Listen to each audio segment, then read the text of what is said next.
বন্ধুরা, আজ আবার একটা ভিডিও নিয়ে চলে এলাম। কাঁচকলার খোসা। আমরা কাঁচকলার খোসা সাধারণত আমিষই বাটা করে খাই, আমিষ করে। কিন্তু আমি আজকে এই কাঁচকলার খোসাটাকে নিরামিষ করে বাটবো। কী কী দিয়ে বাটবো আমি রেসিপিটা করতে করতে দেখাচ্ছি।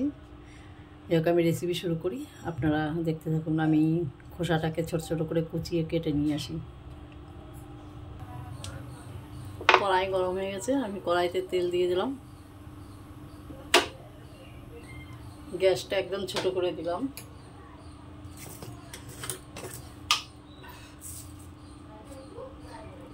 অল্প করে কটা সাদা জিরে,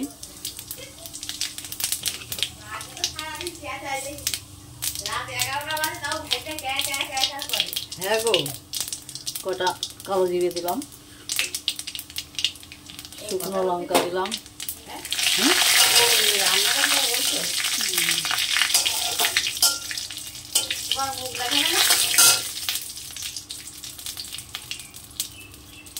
কটা নারকেল কুচি দিলাম,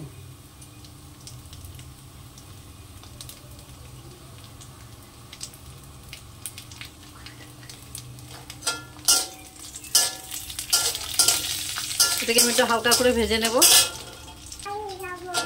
আমার নারকেলটা ভাজা হয়ে গেছে। এবার এখানে আমি দিয়ে দেব, আমি দুটো শুকনো লঙ্কা দিয়েছি, 3টে কাঁচা লঙ্কা দিলাম। কলার খোসাটা আমি কুচি কুচি করে কেটে নিয়েছি, এটা দিয়ে দিলাম।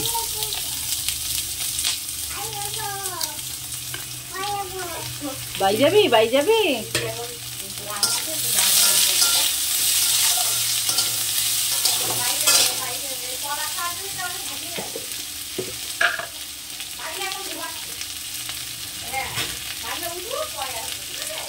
স্বাদ অনুযায়ী লবণ দিলাম,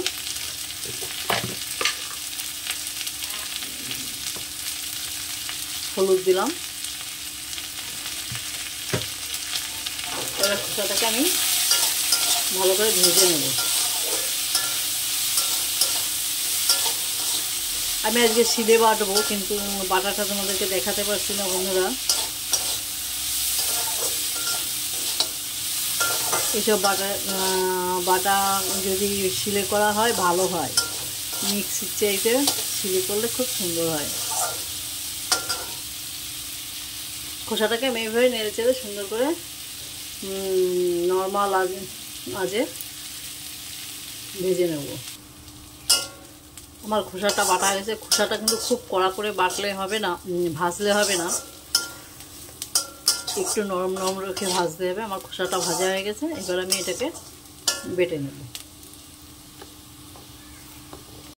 আমার কলার খোসা বাটা হয়ে গেছে। আমি কাঁচকলার খোসা নিরামিষ করে বাটলাম। খেতে খুব সুন্দর লাগে।